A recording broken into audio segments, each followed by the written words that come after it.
Madam आपका शुक्रिया। Budget की स्पीच में फाइनेंस मिनिस्टर ने 4 बिरादरियों का जिक्र किया।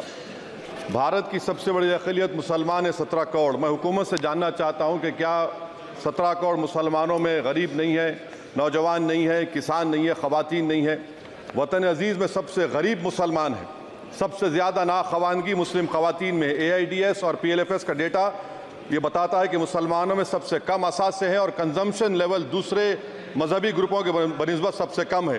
तालीमी इदारों में मैडम 15 और 24 साल की उम्र में भर्ती एनरोलमेंट में मुसलमानों की सिर्फ 29%, शेड्यूल कास्ट की 44%, हिंदू OBC के 51% और हिंदू अपर कास्ट की 59% है। हायर एजुकेशन मुसलमानों का एनरोलमेंट सिर्फ 5% है। PLFS का 2018-19 का डेटा वेज एम्प्लॉयज़ बताता है कि मुसलमान 22% थे, 2022-23 में 15% हो चुका है।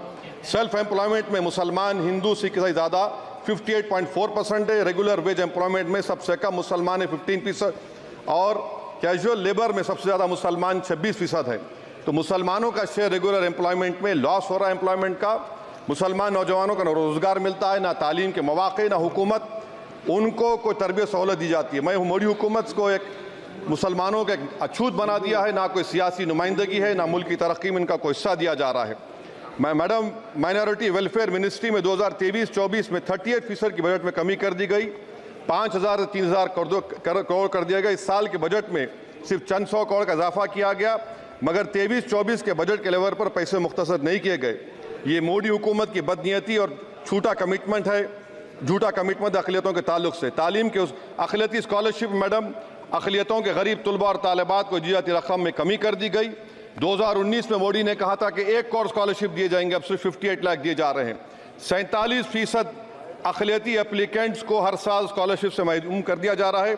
10 साल से मैं कह रहा हूं कि डिमांड ड्रिवन करो। डिमांड ड्रिवन के लिए सिर्फ 3,000 करोड़ की जरूरत है, मगर ये हुकूमत सच्चाई को और ईमानदारी से काम नहीं कर रही है। 2007 और 8 से माइनॉरिटी स्कॉलरशिप का नंबर इजाफा नहीं हुआ है। Pre matric scholarship madam Kundu committee ने कहा कि मुसलमानों में drop out rate primary level पर होता है, तो हुकूमत ने 9th क्लास से प्री मैट्रिक स्कॉलरशिप पैसे दे रही है। NDMC की इक्विटी मैडम 800 करोड़ एक मजाक है। PMGAV के में 910 करोड़ दिए गए। सारी दुनिया जानती है कि जहां मुसलमान बसता है गांव में, शहर में, वो अंडर डेवलप एरिया है और आप मजाक करें ऊंट के मुंह में जीरा देकर। हज में 97 करोड़। हज कमेटी एक रिश्वत का मरकज बन चुका है। प्राइवेट टूर ऑपरेटर्स के एक लाइसेंस के लिए पैसे देना पड़ता है, बिल्डिंग सिलेक्शन के लिए पैसे देना पड़ता है, मीना मुजदलफा में कंपनी के सिलेक्शन के लिए पैसे देना पड़ता है। मैं हुकूमत से मुतालबा करता हूं कि ख़त्म किया जाए और CBI से इंक्वायरी करवाई जाए। मोदी हुकूमत को अक़लियतों बिल्कुल मुसलमानों से नफरत को ख़त्म करना पड़ेगा। मुसलमानों को उनका दस्तूरी हक मिलना चाहिए। आप कैसे विकसित भारत बनाएंगे अगर 17 करोड़ मुसलमान नफरत करेंगे? मैडम पूरी स्पीच में फाइनेंस मिनिस्टर के बच्चों का जिक्र नहीं है। आज हमारे देश में 66 लाख बच्चे रोज भूखे सोते हैं।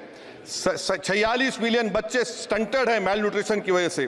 25 मिलियन बच्चे वेस्टेड हैं। मासूम बच्चों की यह बदकिस्मती और बदबख्ती है कि एक शख्स चाय बेचकर वजीर आजम बन गया। LTC long term capital gain tax madam was decreased from 20 to 12.5%.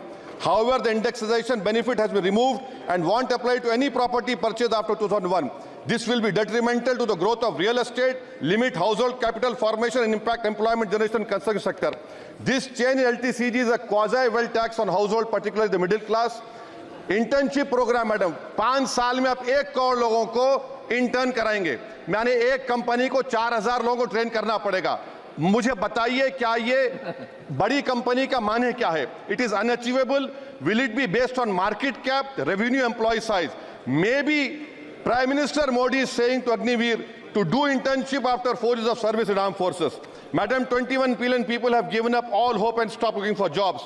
This brings down to 9% eligible population that is either employed or they are looking for jobs. Maybe finance minister can introduce a Berozgar tax and tax unemployed as well. No significant increase for social welfare, healthcare.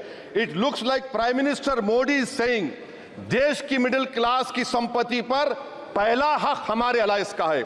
In real terms, when adjusted to inflation, the allocation of health ABPMJ has declined. Modi is saying he said heal in India during G20. The reality is India is hurting. Madam, this government wants to increase FDI from China. Is the Prime Minister not concerned that our armed forces cannot patrol 26 patrolling point out of 65 in Ladakh?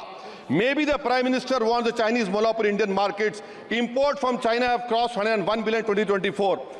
Prime Minister Modi says Khelo India, but in reality the budget has shown that Modi government policy is Jhelo India. गरीब, middle class, farming, city dwellers, men and women, सब मोदी को झेल रहे हैं. Madam, in the current financial year, in February 5th, 15,993 MSMEs have been closed. Total MSCs closed have 35,680. Andhra Pradesh bifurcation. This parliament passed a law. For last 10 years, Modi government has shown their intellectual dishonesty in not giving ITR, IIM, Bayaram Steel Factory, Railway Corridor Hazipet, recognition of Palmaru as National Irrigation Project. This shows intellectual dishonesty of this government. Madam, I end my speech by quoting a famous poet, and I'm amending certain verses. 133 crore इंसानों, जिंदगी से बेगानों, सिर्फ हुक्मरानों ने हक तुम्हारा छीना है. खाक ऐसे जीने पर ये भी कोई जीना है. बेशऊर भी तुमको बेशऊर कहते हैं. सोचता हो ये नादान कैसे हवा में रहते हैं. 133 करोड़ इंसानों, कब तक ये खामोशी? चलते फिरते जिंदानों, गरीब खवातीन, नौजवानों, किसानों से रोने की सदाएं आती हैं. जब शबाब पर आकर खेत लहलाता है, किसके नयन रोते हैं, कौन मुस्कुराता है? काश तुम भी समझो, काश तुम भी जानो किस कदर भयानक है जुल्म का ये ढब. देखो रख्स से आतिश व आहन देखते ही जाओगे, होश में ना होगे.